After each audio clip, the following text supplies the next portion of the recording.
Kudus itu nggak bisa diambil sama dunia, sungguh. Mau kita itu disalibkan lagi dan lagi, that passion will never die in you. Gairah itu nggak bisa mati. Saya diludahi itu mestinya kan saya give up. Mestinya kan saya lempar handuk putih. Tapi saya ke Hastings lagi. Saya peluk orang yang meludahi saya itu. Minggu depannya saya datang lagi. Saya peluk dia, baunya. Tapi saya nggak peduli. Saya bilang aneh ya. Aku ini dulu orangnya nggak gini loh. Aku ini orangnya dulu itu jijian. Sampai sekarang masih an. Saya bersihan orangnya. Saya diludahi gitu harusnya sudah kapok. Saya datang kembali. You see, if God calls you, nothing will take that away. Nggak akan ada yang bisa mengambilnya. Karena waktu Yesus menghembuskan kepada murid-muridnya, nafas Yesus masuk dalam diri mereka. Mereka nangkap isi hati Tuhan. Mereka dapat panggilan. Dan Roh Kudus stay. Hembusan Yesus ke murid-muridnya itu to stay. For the Spirit to stay. Hembusan Yesus di dalam diri kita itu adalah agar Roh Kudus tinggal di dalam kita. Roh misi itu tinggal dalam diri kita. Sudah lepas Hastings Street, hari Minggunya saya datang kebaktian. Karena dulu sudah saya nggak punya pikiran kembali ke Indonesia. Waktu di situ, pertama kali lalu muncullah sekelompok, gini loh, zaman dulu kalian mungkin nggak ngerti, kaset itu loh. Kaset yang putar-putar kaset pita, nggak tahu ya? Oke, kaset pita. Kalau itu lagi bulat gitu saya harus pakai pensil untuk di krek. Sekarang tinggal gampang, cuma tinggal dengan gigi biru atau bluetooth.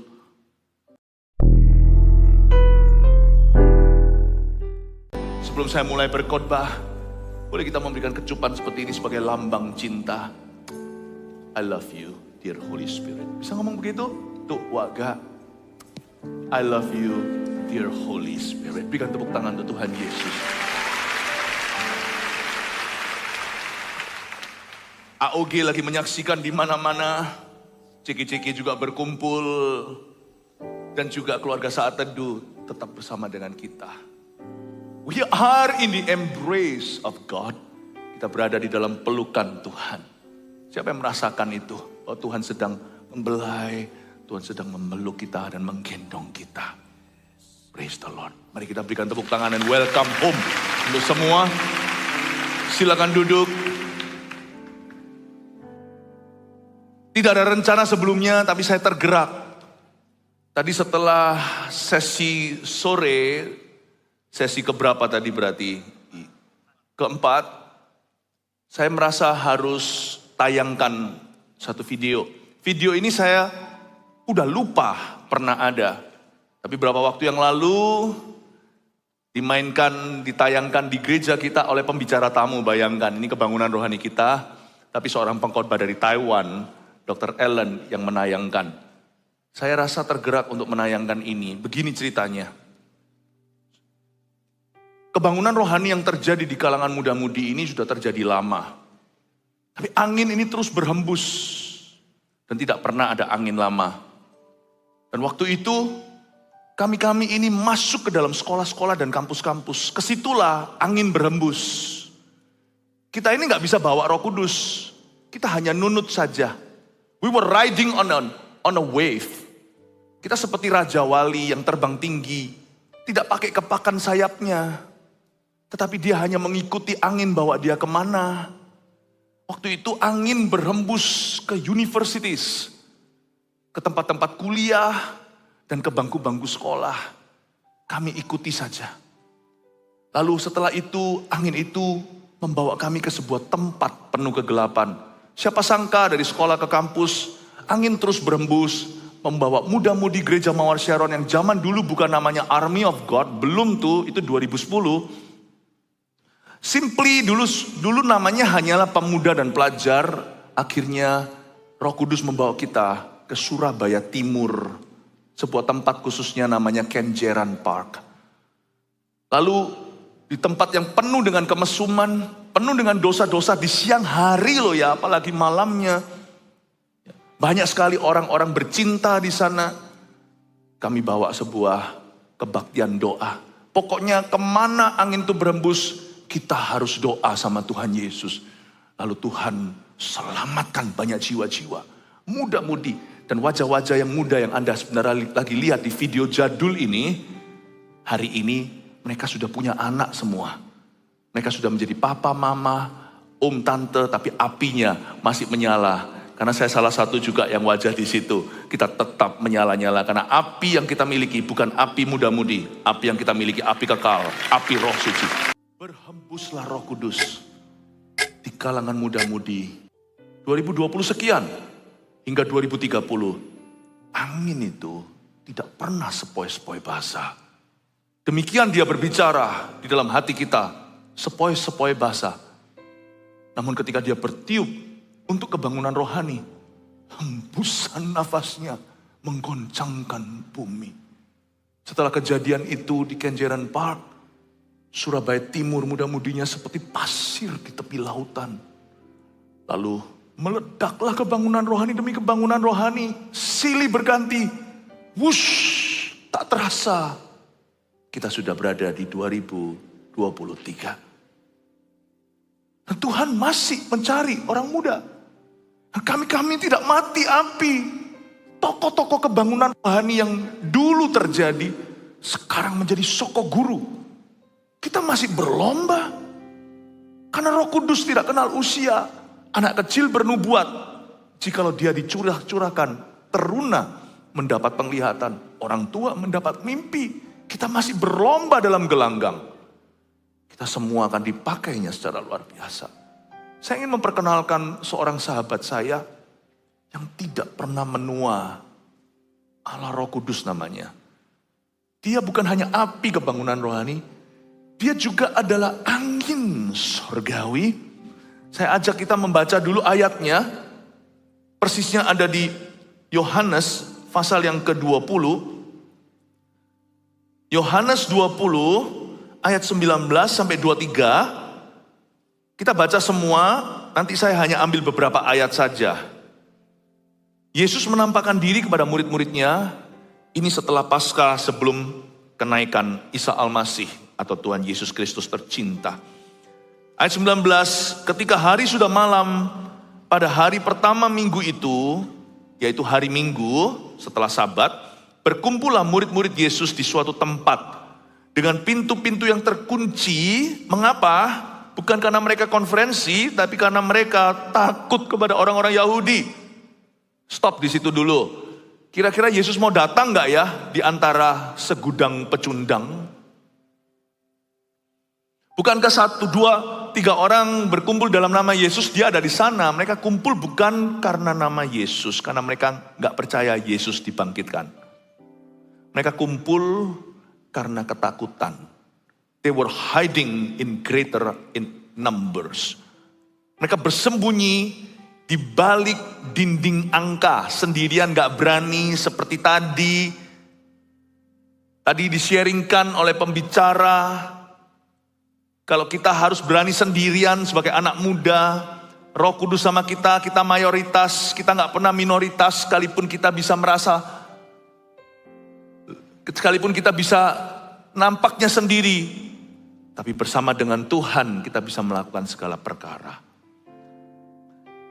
Saya kira Tuhan nggak mau datang, tapi ternyata sekalipun mereka kumpulnya itu bukan karena iman, Tuhan tetap datang di tengah-tengah mereka dengan cara yang paling ajaib. Tiba-tiba muncul. Padahal pintu terkunci.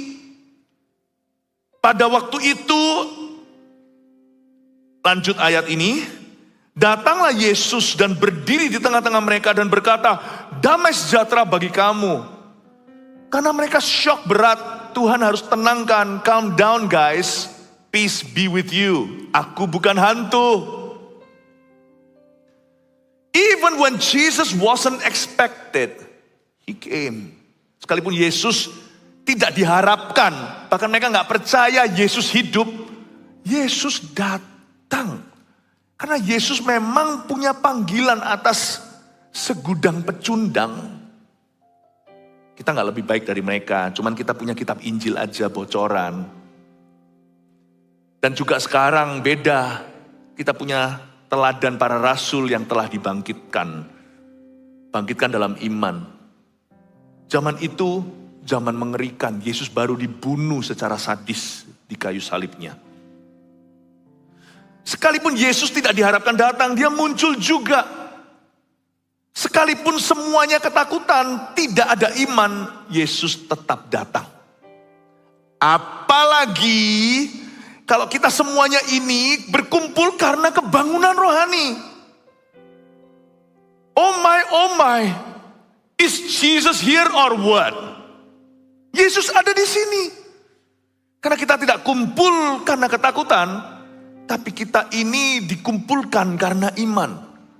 Karena kita minta Tuhan memakai kita secara luar biasa. Datanglah Yesus berdiri di tengah-tengah mereka dan berkata, damai sejahtera bagi kamu. Dan sesudah berkata demikian, ia menunjukkan tangannya dan lambungnya kepada mereka. Wah, kalau sampai Tuhan sudah tunjukkan tangan dan lambungnya, berarti he means business. Dia gak main-main. Berarti he really wants you. He wants to convince you. Kalau dia ingin meyakinkan kita, berarti dia sungguh-sungguh menginginkan kita. Yesus sangat ingin orang-orang muda yang kumpul di loteng itu, yang kumpul di tempat tertutup itu, semuanya muda-mudi saat itu. Petrus baru umur berapa? Mungkin baru umur 19, 22. Yohanes, Yakobus masih muda-muda. Mungkin 20 lebih lah ya. Yesus waktu itu sudah umur 33 setengah. Dan apa yang terjadi? Mereka semuanya itu ketemu Tuhan. Ayat 20, dan sesudah berkata demikian, ia menunjukkan tangannya dan lambungnya kepada mereka. Murid-murid itu bersuka cita ketika mereka melihat Tuhan. Ketika mereka melihat Tuhan. Saya nggak ngeklaim sesuatu, tetapi Yesus itu supranatural. Karena sekarang Yesus tidak lagi di palungan. Yesus sudah dibangkitkan. Dia dalam badan kebangkitannya. Tuhan di dalam tubuh kemuliaan. Jadi tidak heran, dikunci pun pintu, Yesus ada di situ. Berarti Yesus gak bisa dibatasi. Injil tidak bisa dikekang. Dan kuasa Tuhan tidak bisa dilawan. Yesus itu di tengah-tengah mereka. Dan Yesus berbicara. Saya punya sebuah pengalaman. Karena Yesus itu sangat supranatural. Tapi kita juga jangan ngaku-ngaku ya. Kalau sampai kita ngaku sebuah pengalaman rohani, tunjukkan buah dan bukti. Pengalaman rohani yang sungguh nyata, itu pasti ujungnya misi.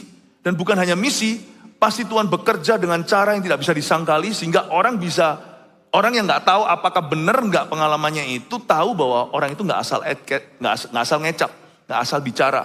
Karena buktinya nyata. Jadi jangan pakai yang namanya perkara supranatural untuk tujuan-tujuan pribadi, misalnya, oh Tuhan bicara secara audible sama aku, kamu jodohku. Kalau Tuhan sungguhan bicara audible, pasti untuk menangkan Afghanistan.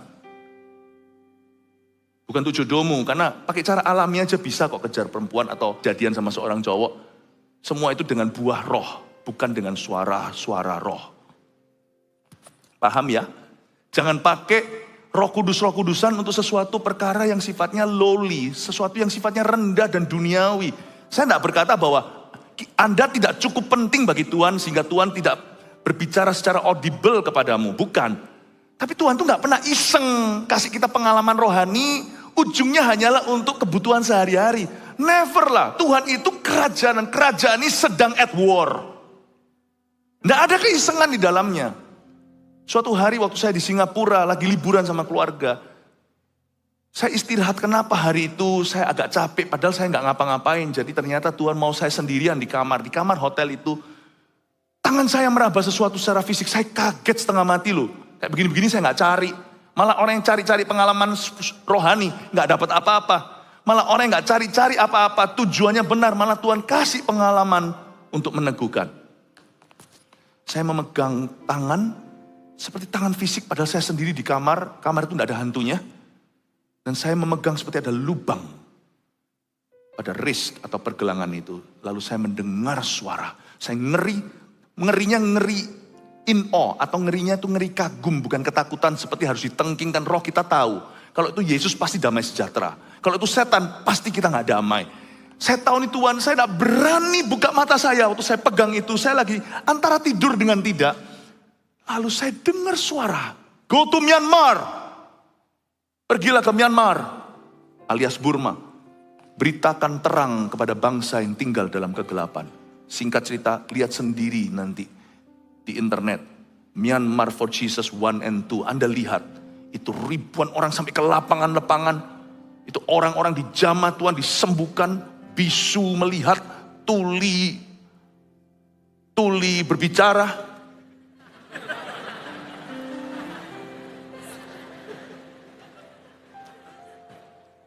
Ya tuli ya bisa, bisu ya bisa melihat toh ya, non. Bisu berbicara, buta melihat. Setelah kejadian itu, semua orang gak percaya. Saya waktu di Myanmar, saya masih ingat kalau waktu di Yangon dengan beberapa teman, saya hanya bawa 20, saya gak berani. Berkhotbah di hadapan, saya tahu saya sedang dalam bahaya. Waktu saya datang ke situ, lalu habis itu banyak misionaris dari Amerika, dari Eropa, Belanda. Lalu mereka bisik-bisik sama saya tahu Anda juga orang Kristen kan? Iya. Dia bilang, ngapain kamu di sini? Mereka tanya sama saya di lift, saya bilang, saya mau KKR. Nggak mungkin, asal bunyi. Saya ini nggak bisa KKR, saya harus secara gerilya untuk beritakan Injil. Saya bilang, nanti sore jam 4 saya KKR di stadion itu. Hah? Ketika Tuhan bilang sama saya, go to Myanmar, saya bawa bersama dengan rekan-rekan, bawa izin itu melalui jalan depan. Langsung minta kepada pemerintah izin untuk KKR, kebangunan rohani di stadion terbesar di sana. Saya beritahu ya, when the Holy Spirit speaks to you, it's for mission always. Selalu untuk misi. Dan Tuhan akan berbicara. Dan semakin nyata dia berbicara, berarti semakin urgent misinya. Semakin emergency atau semakin darurat. Dan kalau memang Tuhan berbicara kepadamu, akan ada bukti. Kalau orang asal bilang, tapi dia berkata aku bisa jalan di atas air, tapi sekali taruh kakinya di atas air langsung kecemplung masuk, Tuhan tidak bicara sama dia. Tapi kalau kita bisa masuk lewat jalan depan, kita dapat izin secara sah. Dan KKR itu sampai menggoncangkan secara nasional. And I think probably God has spoken. Mungkin Tuhan memang sudah berbicara. I want to tell you something. Tuhan tidak pernah iseng dengan hidupmu. Dan hari itu Tuhan berkata, menunjukkan tangan dan lambungnya. Rasul-rasul tidak bisa turning back lagi. Mulai hari ini, setelah 2 hari ini kita digodok di dalam hadirat Allah. Roh Kudus banyak mengurapi dan berbicara. No turning back for you. Meskipun kita tidak punya pengalaman yang sama seperti yang saya alami di Singapura sebelum saya ke Burma. No turning back for you. Sekalipun kita tidak punya pengalaman yang sama maksud saya. Kita semua hari ini di AUG Conference seolah sudah meraba tangan dan lambungnya. Orang yang merasakan hatinya sudah meraba tangannya. Orang yang menangkap hatinya sudah meraba lambungnya. Tuhan memanggilmu untuk misi hidupmu terbesar. Misi hidupmu terbesar, saudara-saudaraku, bukanlah untuk menikah dengan bahagia. Itu fasilitas yang Tuhan berikan. Misimu terbesar bukanlah summa cum laude atau cum laude, lulus dengan predikat, lalu dapat pekerjaan mapan, digaji tinggi. Bukan itu. Sebab dunia ini akan masuk neraka. Take that, will you? Itu bukanlah misimu terbesar. Misimu terbesar juga bukanlah dapat banyak likes di sosial media. Aduh, apalagi itu. Tuhan itu punya misi dalam hidupmu. Maka kata Yesus sekali lagi, damai sejahtera bagi kamu. Sama seperti Bapa mengutus aku, demikian juga sekarang aku mengutus kamu, ayat 21. Luar biasa ya. Yesus berkata, seperti Bapa utus saya, sekarang aku mengutusmu. Dan sesudah berkata demikian, perhatikanlah, Ia atau Tuhan Yesus mengembusi mereka dan berkata, terimalah Roh Kudus. Yesus mengembusi mereka. Jadi Yesus itu bukan hanya bernafas, tapi kalau bahasa Surabayanya sebul. Yesus itu tiup mereka. Ini sebelum Pentakosta. 1 minggu lebih kemudian barulah terjadi pencurahan. Tapi timetable Tuhan sekarang berbeda. Setelah Pentakosta, mereka nggak perlu tunggu lagi ketika Petrus bawa Injil ke rumah tangga Kornelius. Langsung sehari itu, malam itu juga Kornelius terima Yesus dan kepenuhan Roh Kudus. Apalagi di akhir zaman sekarang ini, udah nggak main-main lagi. Tuhan akan pakai kita di usia muda seperti tadi yang di Surabaya. Tadi di sesi yang ke-3 dan 4 kan masing-masing lokal berbeda-beda. Yang di Surabaya tadi ada salah satunya Kak Pau menyampaikan, Pastor Pau menyampaikan kalau andai kata menyampaikan begini, kalau semakin akhir zaman pemakaian Tuhan semakin dini, gitulah kira-kira, semakin muda.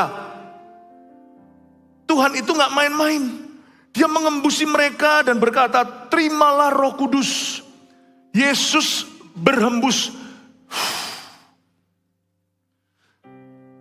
Kalau kita lihat ya, selesai di sana ayatnya, saya jelaskan sekarang. Kenapa Yesus pakai berhembus begitu?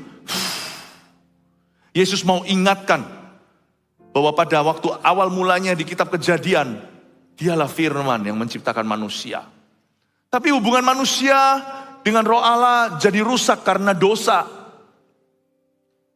Tapi setelah Yesus mati dan dibangkitkan, hubungan kita dipulihkan kepada barang siapa yang menerima Dia. Bukan hanya dipulihkan saja, bukan hanya kita ini gak dipulihkan cuma sampai Taman Eden. Tuhan itu gak pernah tanggung memulihkan kita. Tuhan kalau memulihkan kita itu sampai amanat agung. Gak pernah, kita gak boleh meremehkan Roh Kudus atau menganggap rendah karya terbesar Allah. Gak pernah kita itu selama ini ada sebuah pemikiran yang sesat di seluruh gereja. Sesat ini bukan doktrinnya sih benar.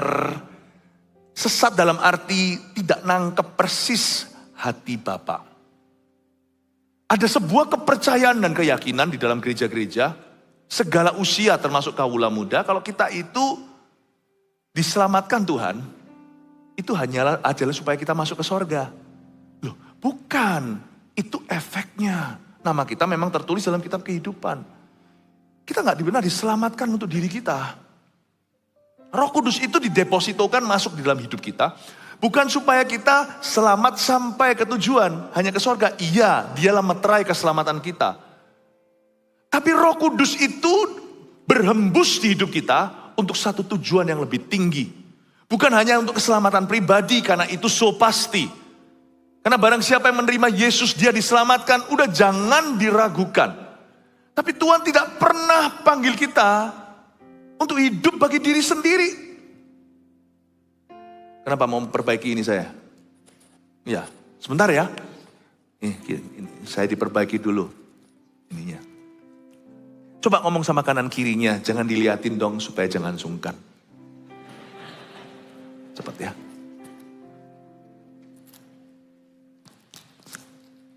Ini Ko Wiki kayaknya sengaja cupit pipi saya.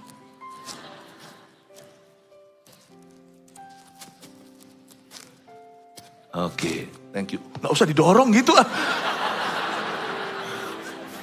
Ini kayaknya Haji Mumpung ini, balas dendam. Tugasnya banyak soalnya. Enggak. Just kidding, thank you. Samiman, sebuah kesesatan dalam pemikiran, sebuah pemikiran kedagingan, bahwa kita diselamatkan untuk diri kita. Never that. When the Holy Spirit appeared, the first time, waktu Roh Kudus muncul pertama kali penciptaan, Dia menjadikan manusia dalam gambar dan rupa Allah supaya mereka memerintah atas bumi. Roh Kudus muncul di perjanjian baru. Coba lihat itu. Langsung 3.000 orang bertobat. Bukan perjanjian baru, tapi setelah Injil di Kisah Para Rasul. Do you know that Tuhan tuh sayang jiwa-jiwa terhilang. Tuhan tuh sayang mereka. Jadi Roh Kudus saat itu, waktu Yesus menghembusi mereka dengan lalu berkata, terimalah Roh Kudus, Dia berhembus. Itu berarti mereka ditiup oleh angin yang besar ke Yerusalem, Yudea, Samaria sampai ujung dunia. Meskipun badan mereka masih ada di ruang tertutup, terkunci karena mereka ketakutan, tapi tiupan Tuhan itu membuat mereka nantinya maju. Itu seperti Rumah yang ditiup oleh tsunami lalu bergeser berapa meter. Bahkan perahu pun bisa ada di atap rumah. Hembusan nafas Allah bukan untuk membuat pergeseran kecil, tapi pergeseran yang besar dalam kehidupan seseorang. Hembusan itu bukan hanya supaya membuat seseorang rebah dalam roh. Itu hanyalah manifestasi tubuh yang terjadi akibat electricity sorgawi. Tapi hembusan itu yang Kristus maksudkan adalah, I will take you to places from now on. Ayo cepat move. Jangan berdiri di tempat. Tuhan datangkan angin berhembus dengan kuat supaya mereka keluar dari zona nyamannya. Supaya mereka bergeser ke Yudea, jangan terus melulu di Yerusalem. Dan jangan di Yudea terus menerus. Apakah kita mau di Yudea terus menerus sampai nanti datang kedua kali Tuhan Yesus? No, cepat ke Samaria. Samaria aku jijik, orang Yahudi musuhan bebuyutan. Tuhan hembuskan Filipus ke sana. Mereka sampai Samaria, udah cukup. Dan Tuhan hembuskan sekali lagi dan mereka berakhir ke seluruh dunia. Thomas mati di India. Itu loh yang mencucukkan tangannya ke lubang lambung Tuhan dan juga ke lubang tangannya. Dialah yang membawa Injil sampai ke Asia. Asia beneran, bukan Asia Minor Turki itu. Bukan provinsi Asia dalam penjajahan Romawi. Asia betul, yaitu Asia yang kita ngerti sekarang itu India. Coba Thomas gak mati. Lanjut terus itu sampai Southeast Asia. Sampai Asia Tenggara. Filipus. Ada juga murid-murid Yesus yang lainnya berakhir di Bulgaria. Di daerah dekat Yugoslavia. Paulus dibawa angin. Dia mau ke arah timur. Gak bisa dia ke Ken Park. Lain ya. Dia mau ke timur, bukan Surabaya Timur. Dia mau ke dunia timur, dia gak bisa. Dia naik itu lewat atas itu loh, Lebanon sana. Dari Turki situ. Dia mau teruskan ke arah atas itu. Yang sampai nanti kena ke Afghanistan, nanti ke Irak, Iran. Gak bisa dia. Di Bitinia dia di stop Tuhan. Angin gak bawa dia ke situ, jangan ke sana. Tak ada kuasa. Kita itu tinggal di bawah angin. Tapi kita perlu meresponi dengan ketaatan. Sebelum ketaatan, kepekaan. Peka dulu, tahu bahwa hidupmu ada panggilan. Kalau enggak ya, nanti kayak Yunus gitu loh. Antara dia enggak peka atau pura-pura enggak peka. Tetap aja akhirnya angin melawan dia. Mau enggak mau lihat, ke Niniwe juga dia. Mau dia ke Niniwe-nya itu kakinya dituntun Tuhan. Atau lewat ikan, terserah, lu pilihlah. Kau pilihlah. Paulus mencoba masuk ke Asia, Bitinia gak bisa. Tapi Tuhan tiup dia ke barat dunia. Dia pergi ke Italia, ke Roma. Waktu zaman itu, Roma adalah negara adikuasa. Italia. Dia dibawa Tuhan ke situ. Petrus juga kok bisa ya, dua orang ini gak terlalu cocok. Tapi mereka saling respect. Pernah saling menegur juga. Pernah satunya menegur yang satunya. Paulus menegur Petrus. Tapi dua-dua itu loh bisa sama-sama ditiup sama Roh Kudus. Yang satu untuk jamah golongan Yahudi. Yang satu untuk menjamah golongan Romawi dan Yunani. Dua rasul besar mati di Rome, Italy. Dan tradisi sejarah mengatakan they died on the same day. You have no idea, sometimes God blows us in the same direction, yet we have a separate calling. Tuhan meniup kita di arah yang sama, tapi panggilannya berbeda. Serupa namun tak sama. Setiap orang punya panggilan yang indah dari Tuhan. Tuhan tiup dia ke sana. Dan murid-murid lainnya ini itu, ya ampun, kalau satu-satu kita telusuri ceritanya, wow. Coba pelajari sejarah murid-murid Yesus. Dari sini saya melihat Yesus seperti berkata kepada mereka, go already, pergilah. Memang Tuhan kita itu jangan lupa ya, Bapak itu terkenal sebagai seorang bapak yang menunggu si bungsu pulang kan. Karena kita tahu cerita itu legendaris. Perumpamaan Yesus tentang si bungsu yang menghabiskan foya-foya harta papa. Izinkan saya tambahkan. Sebelum bapak itu merindukan si bungsu pulang, bapak yang sama terlebih dulu merindukan si sulung untuk pergi. Mencari adiknya. Kenapa kita gembar-gemborkan selalu si bungsu yang pulang? Sebab bungsu tidak akan pulang sendiri. Yang bisa pulang kayak dalam perumpamaan itu setelah makan babi berapa sih? Berapa banyak yang sudah mati kelaparan di tempat perasingan atau perantauan? Berapa banyak yang masih ingat jalan ke rumah? Berapa yang terbunuh di tengah jalan seperti dalam cerita perumpamaan orang Samaria yang baik hati, seorang Yahudi yang dirampok di tengah jalan itu. How many si bungsu died halfway? Si sulung tidak pernah pergi. You want to know that the Holy Spirit is for real in your life. Berhembuslah Roh Kudus. Itu bukan supaya kita merasakan sesuatu di fisik kita saja. Itu iya. Tapi bukan hanya Roh Kudus berhembus karena ini. Karena dia ingin memberi kita energi. Katakan energi atau tenaga. Roh Kudus itu memberi kita energi namanya, makanya dia disebut angin itu. Saya jadi ingat Yesus berkata begini waktu Tuhan Yesus ketemu sama Nikodemus. Tuhan berkata seperti ini sama dia. Loh kamu guru agamanya orang Israel gak ngerti hal-hal ini.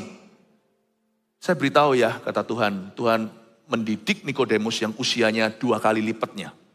Nikodemus mungkin usianya lebih dari 2 kali lipat. Sudah tua dia.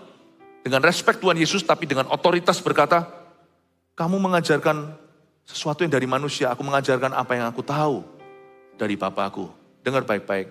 Demikianlah seperti inilah kusamakan orang-orang yang lahir baru. Yaitu seperti angin. Tidak tahu dari mana angin itu datang, tidak mana tahu kemana ia pergi. Demikianlah orang yang lahir kembali atau lahir baru oleh kuat kuasa firman dan rohku. Lalu Nikodemus kira bahwa lahir baru itu berarti harus masuk lagi ke kandungan mama. Tuhan Yesus berkata, bukan. Tapi kamu lahir dari firman. Listen. Memang orang yang lahir baru itu sudah dituntun Roh Kudus. Kita itu tidak pernah tahu hulu hilirnya. Kita bisa berserah. Namun kita juga tidak sama Tuhan dibiarkan hidup dalam misteri. Tuhan itu pasti akan mewahyukan panggilannya secara nyata dalam kehidupan kita. Pada waktu saya lahir baru, kacaulah semua rencana saya. Umur 18 tahun, ketika saya SMA 3 berada di Vancouver, Kanada. Waktu saya bertobat terima Tuhan, saya dilahirkan kembali oleh firman, segala sesuatu berubah di dalamku. Entah kenapa saya keluar dari gereja itu setelah saya dijamah, langit lebih biru daripada aslinya. Manusia jahat masih di mana-mana, tapi hati saya kepingin rangkul mereka. Itulah sebabnya saya langsung say yes kepada satu ministry waktu itu ke Hastings Street. Pelayanan saya pertama penginjilan itu di jalanan. Di sebuah jalan yang menjadi berkumpullah sampah masyarakat, terutama orang-orang yang kena narkoba atau ngedrak. Disitulah saya pertama kali memberitakan Injil karena tidak ada orang mau ke sana. Dengan tante-tante dari gereja Indonesia yang masakkan spaghetti for free. Tapi sebelum spaghetti mereka harus dengar firman. Gak ada orang. Akhirnya satu-satunya volunteer sukarelawan saya. Saya sampaikan firman langsung disaut orang. Namanya orang mabuk kok dikhotbahi. Saya ngomong apa diketawain. Lalu datang satu di antara mereka bilang your Jesus. Lalu keluar semua kata-kata kotor, saya diludahi. Ludahnya itu, sudahlah kalian sudah makan belum? Gak cuman badannya lebih gede. Orang kalau gede badannya, ludahnya juga lebih besar. Pok! Telur ceplok di muka saya. Saya punya kriteria untuk ministry. Itu bukan STH, meskipun saya adalah sarjana dalam teologi. Diludahi orang berdosa. Itulah kualifikasi saya dalam pelayanan. Don't think that ministry will be easy just because the Holy Spirit is in you and with you. Jangan kira bahwa pelayanan akan mudah karena Roh Kudus berada di dalam Anda, dan bersama denganmu, tidak akan gampang. Kita tetap harus pikul salib. Tapi entah kenapa, saya kok mau. Seperti ada sebuah energi dan tenaga. Seperti wanita pendarahan 12 tahun yang pegang Yesus, lalu ada tenaga yang keluar dari tubuh Tuhan. Nggak tahu ya, semua orang bodoh-bodohkan saya. Mungkin juga kerabat dan keluarga. Kok mau ya? Kalau itu Roh Kudus, itu nggak bisa diambil sama dunia, sungguh. Mau kita itu disalibkan lagi dan lagi, that passion will never die in you. Gairah itu gak bisa mati. Saya diludahi itu mestinya kan saya give up. Mestinya saya lempar handuk putih. Tapi saya ke Hastings lagi. Saya peluk orang yang meludahi saya itu. Minggu depannya saya datang lagi. Saya peluk dia, baunya. Tapi saya gak peduli. Saya bilang aneh ya. Aku ini dulu orangnya gak gini loh. Aku ini orangnya dulu itu jijian. Sampai sekarang masih an. Saya bersihan orangnya. Saya diludahi gitu harusnya udah kapok. Saya datang kembali. You see, if God calls you, nothing will take that away. Nggak akan ada yang bisa mengambilnya. Karena waktu Yesus menghembuskan kepada murid-muridnya, nafas Yesus masuk dalam diri mereka. Mereka nangkap isi hati Tuhan. Mereka dapat panggilan. Dan Roh Kudus stay. Hembusan Yesus ke murid-muridnya itu to stay. For the Spirit to stay.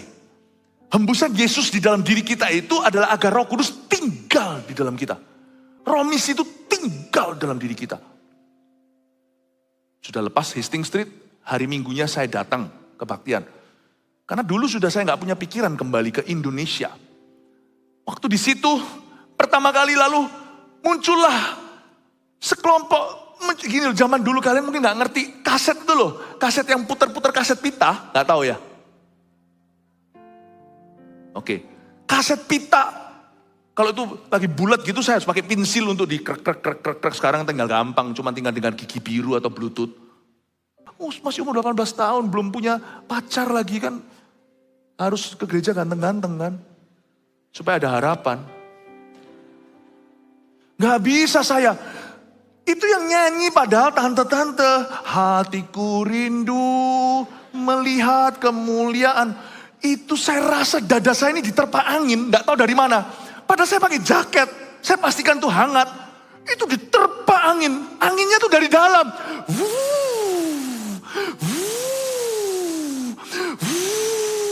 Itu kayak hati saya tuh dikipas-kipas terus. Dan ada angin yang menerjang. Saya gak tahan. Saya tahan. Tambah tahan, tambah mewek saya. Ya Allahku, nyatakan kemuliaan-Mu. Wah, nyanyi. Orang-orang kiri kanan saya lihat ngapain, saya langsung berlutut, bersujud, saya nangis. Gak peduli orang mikir apa, padahal saya orangnya paling pemalu.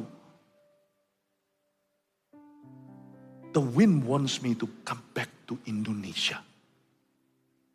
You just know it, jangan dilawan. Kalau ada angin di hatimu. Meskipun waktu itu pikiran saya semua kalut. Saya bilang, loh kok bisa aku mau ke Indonesia? Rencanaku itu sudah di luar negeri. Semua sudah tertata rapi. Indonesia, aduh. Lalu habis itu saya paling gak tahan. Lalu datang lagi siapa? Ya kan?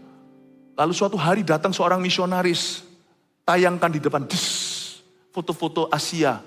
The China, the Taiwan. Ada The Great Wall atau tembok besar.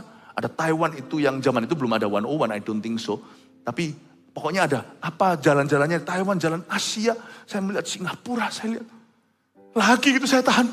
Tuhan, not again, please, not again. Nangis lagi saya. Selama foto, kali ini bicara lewat foto. God wants me to go back. Tempatku bukan di Kanada. Tempatku di Asia. Tempatmu kalau di Kanada ya di sanalah. Saya gak bisa lawan. Lalu tahun 98 kerusuhan. Ampun Tuhan, kok susah banget sih? Kalau engkau memanggil aku kan harusnya mulus ya. Enggak, 98 kerusuhan. Waktu kerusuhan terjadi, saya tetap mengambil keputusan. If it is my calling, then I'm going to go where the wind takes me. Aku akan pergi kemana angin membawaku. Aneh loh. Itu hembusan Yesus. Kalau Roh Kudus itu berhembus. Itu ada sebuah tenaga, sebuah energi yang gak pernah mati di dalam dirimu. Yang ingin untuk mengikuti panggilanmu, mengikuti Tuhanmu. Mengikuti suara hatimu, yaitu suara Roh Kudus itu sendiri. Melawan semua logika saya. Tahun 98 lagi kerusuhan Mei, saya malah pulang ke Indonesia. Semua orang lari ke luar negeri. Waktu itu terjadi hancur-hancuran deh negeri ini. Kalau kalian masih kecil waktu itu atau ada sebagian yang belum dilahirkan. Tapi kalau saya tidak ikut angin itu, saya nggak tahu hari ini saya berada di mana. Kalau Roh Kudus, kalau saya nggak ikut angin itu. Lihat hari ini, coba lihat kanan kirimu. Ini bukan karena kami sih, bukan karena saya juga. Tapi kalau kalian lihat kanan kiri ini semua karena ada orang-orang taat menjadi jejaring dan network hingga sekarang lihatlah. Ini tidak akan saya lihat kalau saya tidak ikuti angin itu. Kalau saya tidak ikuti angin itu, ini tetap akan terjadi. Tapi orang lain malam ini yang berkhotbah. Dan kalian tidak akan kenal saya sebab ini bukan menjadi duniaku nantinya. Kalian harus ikuti, saya nggak bisa jelaskan. Berhembuslah Roh Kudus itu adalah sebuah komitmen. Where the wind takes you. Dengan semua kemahiran saya dalam sekolah, saya cerita ya kesaksian sama kalian. Bukan hanya memberi kita energi. Tapi juga memberi kita arahan. Karena Yesus berkata, seperti inilah orang yang lahir baru. Orang yang lahir kembali karena Roh Kudus, mereka tidak tahu angin itu dari mana datang dan kemana pergi, ya kan? Tapi kita bisa tahu. Yesus ngomong sama Nikodemus itu cerita bahwa hidupmu tidak akan sesuai dengan rencanamu. Setelah kita mengaku bahwa Yesus jadi Tuhan hidup kita, Yesus akan mewahyukan kepada kita. Orang yang sudah dilahirkan baru oleh Roh Kudus akan peka sama Roh Kudus. Akan peka sama Roh Kudus. Tapi kepekaan tidak sama dengan pengetahuan. Sekalipun kita itu diberi kepekaan bukan berarti kita tahu pasti atau tahu persis. Kenapa Tuhan tidak wahyukan segala sesuatu di depan? Karena kita nggak siap untuk tahu segala sesuatu. Kenapa Tuhan tidak wahyukan segala sesuatu kepada kita hari ini? Kalau kita tahu segala sesuatu, hasilnya pasti beda. Kita sudah tidak lagi natural mengikutinya. Motivasi kita pun bisa salah. Angin itu tidak tahu dari mana datang, kemana dia pergi. Tetapi bagi orang yang sudah lahir kembali, Allah itu memberitahukan perjanjian kepada barang siapa yang bergaul karib dengannya. Tuhan pasti mewahyukan sesuatu. Kemahiran saya dulu dalam sekolah, waktu SMA, itu 2. Matematika so-so lah, lumayan lah. Nggak sombong nih, nggak menyombongkan diri, atau merendahkan diri di tempat tinggi, enggak. Tapi matematika saya bukanlah my strongest subject, meskipun A-. Saya punya strong subject itu di science. Terutama di biologi. Jadi saya sudah curiga suatu hari mungkin saya mau menempuh jalur kedokteran lah atau apalah. Mulia kan? Tapi Tuhan punya rencana beda. Angin itu nggak bisa lu atur. Inggris, bahasa, saya cepat sekali kalau belajar bahasa. Saya 1 minggu di Perancis, sudah bisa tangkap beberapa kalimat-kalimat. Ya, kalau saya dengarkan drama Korea sekali aja gitu, saya bisa kira-kira ngerti kata-kata ini. Oh kok ada beda ya? Bedanya annyeonghaseyo sama yapuseo. Ternyata beda. Saya bisa telinga saya pertama dengar langsung tahu. Annyeonghaseyo itu halo kepada orang ketemuan. Yapuseo itu ternyata kalau lagi teleponan, betul ya? Right? Ini ada yang orang Korea di sini juga kan? Betul ya? Saya cepat nangkep bahasa. Bahasa Inggris saya dulu paling bagus. Pernah sekali saya kalahkan semua orang bule di sekolah Kanada. Di sekolah SMA saya, kalah semua orang bule sama saya. Bukan ngomongnya, literaturnya. Saya berkata, oke Tuhan, aku pasti dapat beasiswa ini itu, dan betul, saya dapat kemudahan.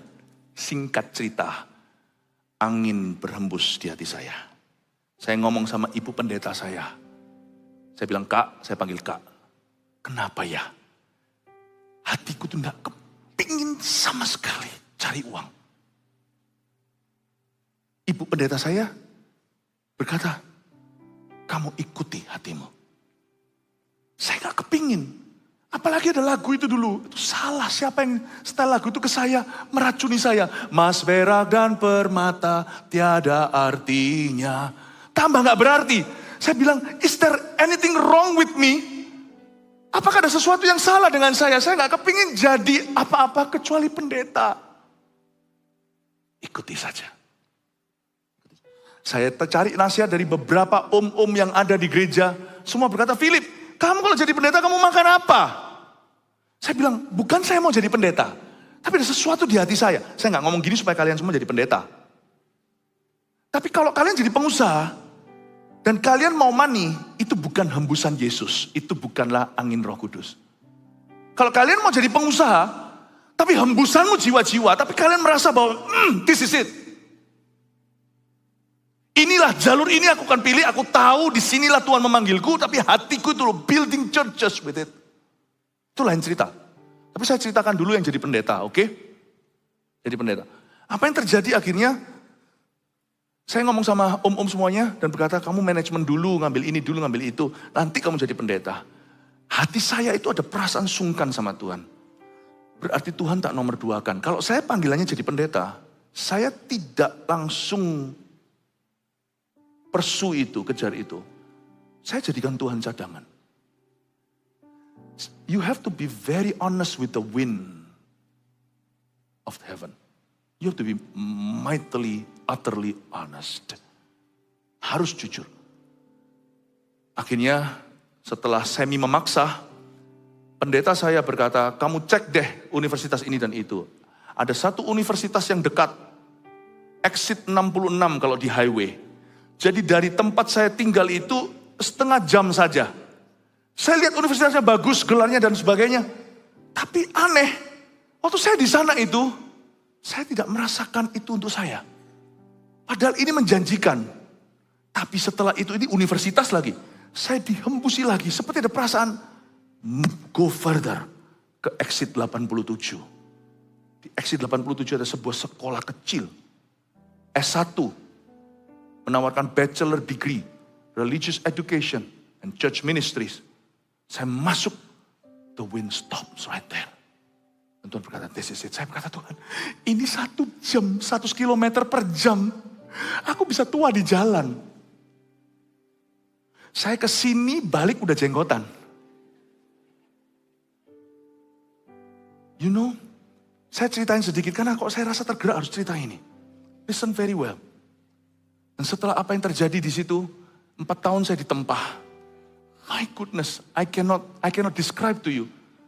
Bagaimana dari waktu sana ke situ, saya 4 jam di jalan. Pulang malam ada kelas lagi, saya balik lagi. Pernah sekali saya lagi down sekali. Lalu saya dengar kaset. Sebagai Raja Wali. Melintasi gunung tinggi.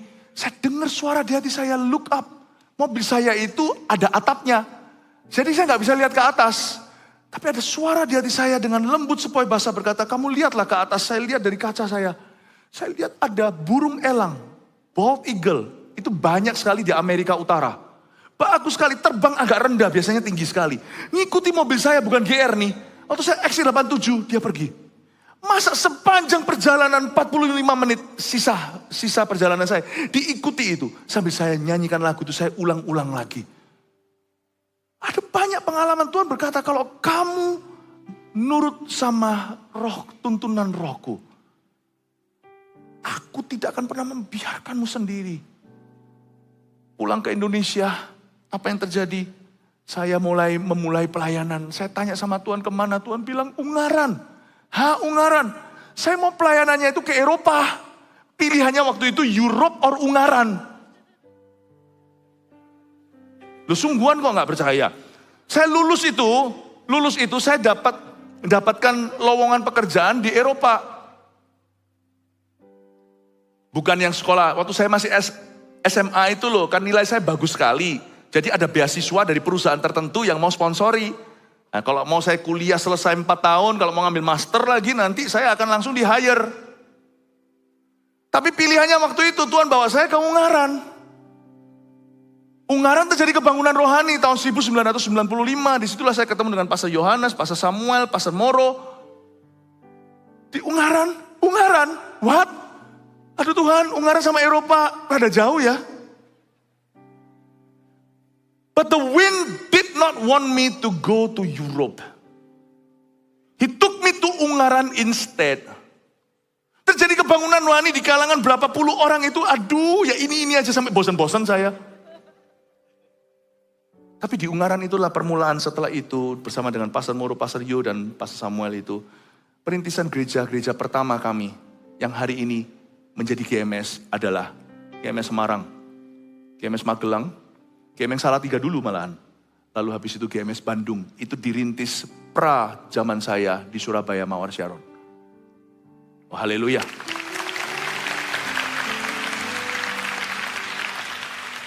Has the wind made a mistake? Apakah angin itu salah? Apakah angin itu salah berembus di hidupku? No, dia memberiku energi. Sehingga apa yang Tuhan taruh tidak bisa tercuri. Dan dia memberi saya arahan hidup. Tuhan memberi saya arahan Asia, bukan Bitinia. Tapi ini lain cerita kalau GMS Europe sekarang ditaruh di sana. Mungkin untuk inilah engkau ditaruh di situ. Seperti Yusuf mendahului saudara-saudaranya ke Mesir dulu. Untuk memberi makan Mesir. Kalian ada di situ untuk memberi makan Eropa, Singapura dan sebagainya. But not for me. The wind blows at a different direction for myself. Untuk diri saya berbeda. Dibawa ke situ. Lalu mau jadi dokter, jadi hamba Tuhan. Semua orang berkata kalau kamu jadi pendeta kamu makan apa? Buktinya loh, saya barusan makan siang. Malah saya harus diet.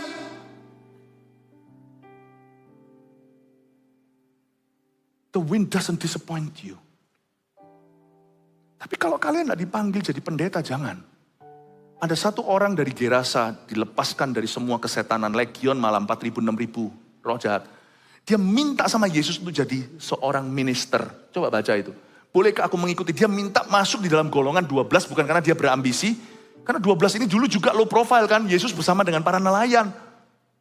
Nggak ada prestisius ministry, nggak ada. Nggak ada prestisnya. Dia ingin banting tulang bersama-sama dengan mereka sebagai golongan full-timer. Tuhan bilang, no, for your case, kamu harus kembali ke kehidupanmu, bangun lagi apa yang runtuh, dan bersaksilah di tempat kau berasal. Yaitu di daerah Dekapolis, yaitu di daerah apa? Dekapolis, tempat orang-orang ternak babi, itu bukan orang Yahudi, itu 10 kota orang-orang Yunani. Kamu kembali ke situ, I need someone there, you'll be an evangelist di situ. Kamu harus bangun kembali keluargamu, mungkin dia punya istri ditinggal, mungkin dia punya papa mama yang sudah tua. The wind wasn't taking him to Jerusalem, tapi to Decapolis. Saya ingin untuk kalian mengerti bahwa the Holy Spirit is real. Kalau kita melihat revival, it's not because we bring revival, because we follow revival. Bedain itu, we follow revival. Dan dalam kasus saya, itu berarti Ungaran bukan Eropa. Dan saya tidak pernah menyesali hari ini. Dari Ungaran itu, Tuhan bawa hingga hari ini, look.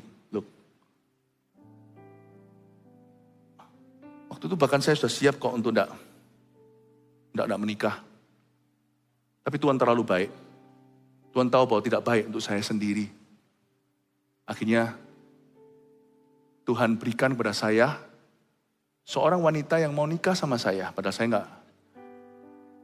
Dan bahkan kalau saya kira kalau perlu saya pakai 1 peluru. Saya akan doa begini, Tuhan butakanlah dia. Namanya Irene Safira, ini istri saya.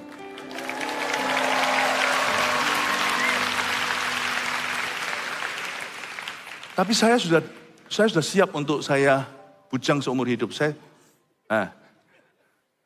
Tapi saya tidak mau jadi korban sendiri. Listen, waktu saya di Ungaran City, ada satu orang muda. Buka celah, ini waktunya buka celah. Semua bilang buka celah.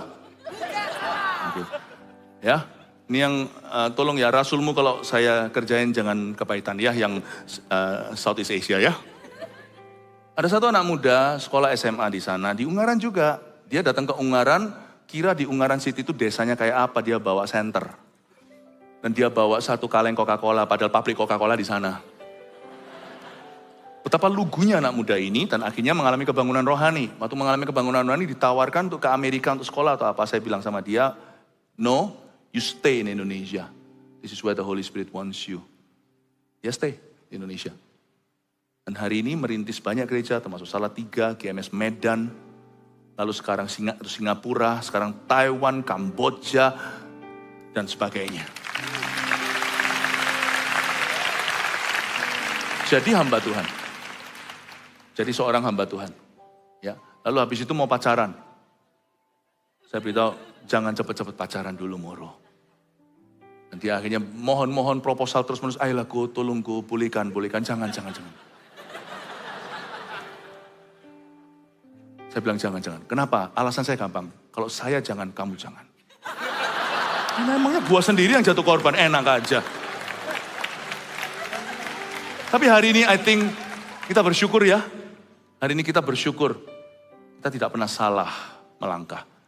Listen ya. Waktu itu saya sudah siap untuk bujangan seumur hidup, sungguhan. Saya berkata, Tuhan, it's okay. I'm really serious. Karena urapan itu, tapi ternyata Tuhan tidak mengizinkan. Karena saya rasa inilah bukan kehidupan untuk saya. Listen saudara-saudaraku, dengan ini saya selesai. Waktu Yesus menghembusi murid-muridnya.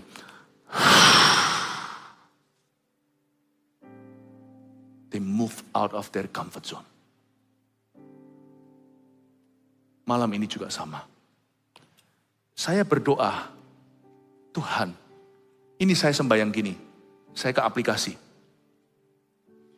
Saya berdoa, Tuhan Yesus, apa yang kau kehendaki lewat AOG Conference ini? Soul Winners, judulnya. Gak semua orang nanti akan ke negara mana, enggak. Gak semua orang akan jadi apa, enggak. Saya ngerti. Waktu saya berdoa, Roh Kudus, ya Tuhan Yesus ngomong begini aja, simple sekali. Dan saya rasakan hembusannya. Semua anak-anak kita, sejak selesai AOG Conference malam hari ini. Kalau kalian mau cari Roh Kudus di tempat terdekat, bukan Roh Kudus yang ada di dalam dirimu, Roh Kudus yang sama maksudnya. Tapi Roh yang satu ini kan mengisi hidupmu. Tapi Roh Kudus yang sama itulah yang membawa kebangunan rohani. Dia tinggal di dalam dirimu, tapi kita yang harus mengikutinya. Jangan suruh Roh Kudus, engkaulah Roh pembantu, sekalipun dia adalah our greatest helper. Dia bukan Roh pembantu, dia penolong kita, bedain. Dia tidak ikut kita, kau ikut, you clean my mess, kau bersihkan kerusuhanku. Tidak. Cara kita berpartner dengan Roh Kudus itu begini. You follow him more than he follows you. He only follows you when you make a mess. Waktu kita membuat kekacauan, kerusuhan, kesalahan, dia tentunya akan bantu kita. Disitulah dia penolong kita. Parakletos itu artinya our lawyer. Atau pengacara kita, penolong kita. Tapi dia bukanlah pegawaimu. Roh Kudus itu Allah Roh Kudus, dia adalah Tuhan. Dia Tuhan atas hidupmu, kita hamba. Roh Kudus itu nggak mengikuti kita yang ikut Roh Kudus. Kita yang ikut Roh Kudus. Dan waktu saya berdoa, saya tanya sama Tuhan, Tuhan, Engkau mau bawa anak-anak muda ini kemana dari AOG Conference? Schools and campuses. Sekolah-sekolah dan kampus-kampus. Kalau kalian mau cari Roh Kudus terdekat dalam kebangunan rohani, it's not here. Dia ada di sekolah dan kampus. Makanya tadi saya setelkan Promised Land itu untuk nunjukkan bahwa once upon a time, suatu hari dulu, di generasi yang kalian lihat muka-mukanya tadi itu mungkin papa mamamu, kami dibawa Tuhan ke tempat-tempat yang susah, tempat-tempat yang gelap, tempat-tempat yang tidak reseptif dengan Injil, tempat-tempat di mana ada belenggu, di mana ada roh jahat. Dan karena kami ikut itu, kami ada di sini hari ini. Dengar baik-baik, setelah AOG Conference, saya minta AOG kita di mana-mana, Surabaya dan seluruh GMS yang saya gembalakan. Untuk mengadakan sebuah gerakan berdoa di kampus dan sekolah. Mulai dengan sembahyang, doakan tempat itu, nantikan Tuhan kasih jiwa-jiwa yang diselamatkan dan disembuhkan. Gerakan itu namanya Promised Land. Katakan kanan kirinya, Promised Land. Saya tekan tombol hari ini ya. Izinkan saya jadi kompasmu kali ini. Bahwa penutupan daripada konferensi ini tidak berakhir di sini. Ini pembukaan gerakan Promised Land bagi setiap AOGR. Masuk ke kampusmu, masuk ke sekolahmu.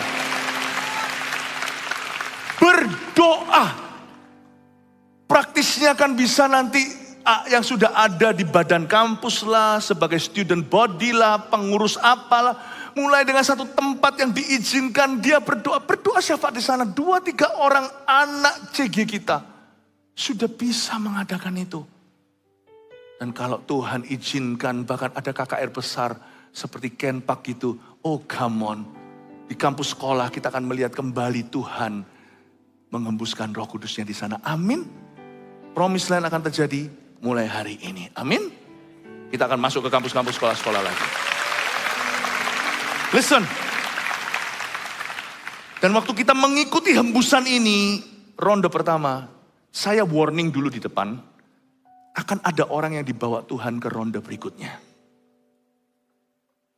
Akan ada di antara kalian yang dipanggil jadi hamba Tuhan.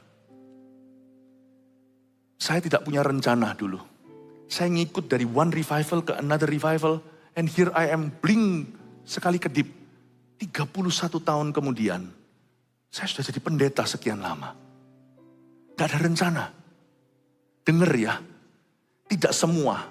Sebagian di antara kalian, seperti dikatakan Yesaya 66, saya tidak usah buka.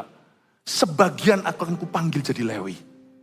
Saya merasa dalam spirit saya, di kalangan orang-orang yang mendengar khotbah ini malam hari ini, ada orang-orang yang akan dipanggil Tuhan jadi ministers, jadi hamba-hamba Tuhan sepenuh waktu suatu hari. Dan orang-orang itu bukan orang yang tidak bisa sekolah, bahkan bukan orang yang mungkin tidak punya beasiswa atau punya kesempatan. Saya punya kesempatan untuk jadi apapun selain pendeta. Listen very carefully. Tapi saya tidak mau. Karena tidak ada Roh Kudus bagi saya di situ. Sekarang kita dibawa masuk ke gerakan kampus dan sekolah. Di dalam gerakan next ronde ini, sebagian nanti akan berlanjut Tuhan pakai hingga menjadi pendeta. Jangan liatin kayak gitu, kayak ketakutan. Ini sesuatu yang indah. Coba katakan kanan kirinya, Tuhan mau memakai kamu. Dan di antara kita pasti akan ada orang-orang yang dipanggilnya sepenuh waktu nanti. Berikan tepuk tangan untuk Tuhan Yesus. Mari kita semua bangkit berdiri. Terima kasih Tuhan.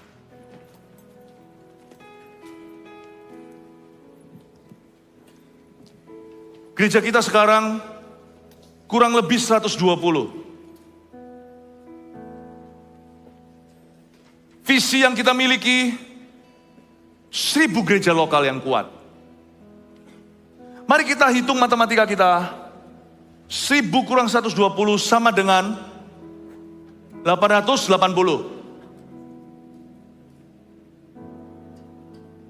Begini aja. Kalau kita berhasil mendirikan 200 gereja. Building churches in our youth. 200 churches, oke? Yang saya lihat sekarang ini kerumunan anak-anak muda. Bahkan yang tidak saya lihat di sini. Listen carefully. Saya sedang berbicara di hadapan orang-orang yang akan membangun 800 gereja. Sebagian akan membangun sebagai arsitekturnya. Sebagian akan jadi dokternya. Sebagian akan membangun jadi kontraktornya. Desainernya. Musisi. Sebagian akan jadi volunteer. Tapi saya juga sedang berbicara dengan potentially 800 pendeta dari gereja-gereja kita nanti sisanya. 2030 nanti kalian umur berapa?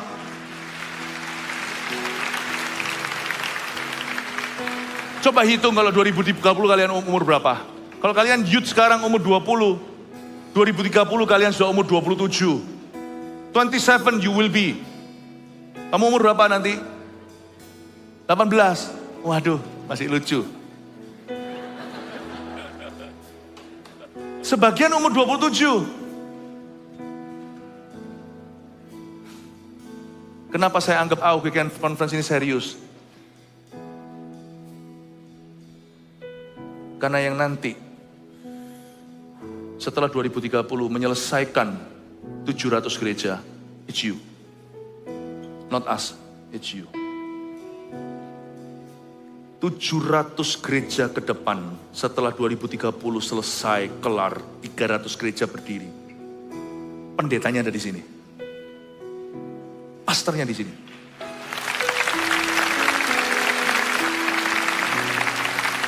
Kamu masih umur 18 nanti 7 tahun lagi. Sebagian masih umur 19. Ya mungkin itulah. Saya nggak tahu nanti siapa pendetanya. Tapi di depan saya, termasuk yang saya nggak lihat yang ada di mana-mana, terkandung 700 atau lebih daripada hamba-hamba Tuhan berikutnya. 700 kontraktor nanti, desainernya, dokternya, volunteernya, musisinya, sound engineeringnya. Ini dari sini. Tahun 2030, baru 300 gereja. Sebagian besar gereja itu belum berdiri. Waiting for you, not me. Dan saya tahu seperti Samuel, dia dipanggil Tuhan umur 6. Dia tahu dia bakal jadi seorang nasir when he was 6 years old. Saya tahu juga hari ini, sebagian di sini mungkin terlalu belia, masih harus sekolah. Jangan drop out untuk jadi pendeta. Justru kalau jadi pendeta itu tunjukkan sekolahmu bagus, supaya nanti suatu hari orang gak bisa bilang, kita kasih Tuhan produk sisa. Hari ini saya jadi pendeta, hidup saya memuliakan Allah. Saya jadi pendeta bukan karena terpaksa, saya jadi pendeta karena cinta. Sungguh, mau lapar gak bisa makan seperti kata teman-temanku, mau bujangan gak bisa nikah sampai mati, gak ada perempuan yang mau. Nah siapa mau kawin sama pendeta, ya kan? Dulu orang bilang begitu sih. I was willing. Saya siap. Kekristenan tidak ada reinkarnasi. Kekristenan tidak ada reincarnation, tapi resurrection. Kebangkitan, bukan reinkarnasi. Tapi andai kata ada reinkarnasi, kalau saya dilahirkan lagi dan lagi, saya tetap mau jadi hamba Tuhan. Sungguhan. Jangan kau kira menjadi pendeta atau hamba Tuhan itu murah. Itu hembusan. Once, 31 years ago, he blew on me 31 tahun lalu. And here I am today. And today, I will ask him to blow on you. Saya akan meminta supaya Tuhan meniupkan kepadamu. Saya berdoa kalian semua akan menjadi pembangun-pembangun gereja di akhir zaman. Kami percayakan minimal 700 gereja. Karena sebagian kalian sudah anak-anak muda yang lebih tua. Kalian bisa mulai awal. Minimal 700 gereja. Di tanganmu sambil kami tunggu kalian dewasa. It's in your hand. This vision will be an empty-handed vision if you don't respond to the Holy Spirit today. Visi ini akan half jadi atau enggak jadi kalau hari ini muda-mudi tidak meresponi seperti kami dulu dari cerita-cerita tadi, bahkan lebih banyak lagi yang saya belum ceritakan. Seperti kami dulu meresponinya. Belum saya ceritakan tentang C. Erna ya, Pastor Erna. Pastor Kochen, Pastor Thomas, itu dibawain golok di Sulawesi Utara waktu gereja kita berdiri di sana. Ini orang-orang anak orang punya, ini bukan anak orang nggak punya, bukan berarti papa mamanya nggak punya cita-cita untuk mereka, tapi mereka ngomong baik-baik, diizinkan kalau Roh Kudus yang mengembuskan, Roh Kudus yang tanggung jawab, nanti Roh Kudus juga akan mengembusi hati orang tua kita. Papa saya nggak anti, papa saya izinkan saya. Padahal papa saya punya ekspektasi. Saya nggak ngomong bahwa kalian akan jadi pendeta, saya ngomong sama yang mau jadi pendeta dulu. Itu dibawain golok. Saya nggak tahu objektif ceritanya gimana, detil-detilnya kalau salah maklumkan karena saya ini kurang detil orangnya. Kalau nggak salah, Pada saat dibawain golok, dia bersembunyi di belakang lemari. Lalu di situ juga seorang hamba Tuhan lain dalam sebagai misionari ketemu di belakang tembok itu seperti drama Korea Jatuh Cinta. Disitulah mereka akhirnya menjadi sejoli hari ini, Pastor Kwok Jen dan Pastor Erna. Saya mau beritahu kalian, jodoh ditemukan di tempat yang tak terduga. Ya, kalau cerita saya detailnya salah, tolong sorry ya, Erna sama Kwok Jen. Tapi intinya kalian, orang-orang yang Tuhan pertemukan, diberikan jodoh, ketika mereka mengikuti kebangunan rohani. So don't worry lah. Saya berani bujang kok. Saya berani selebat sampai mati. Tapi Tuhan tidak izinkan karena tidak baik untuk saya. Don't worry. Follow the Holy Spirit. From here, He's going to lead you to your greatest destiny. Dari sini Tuhan akan memimpinmu kepada tujuan hidupmu yang tertinggi. Ya.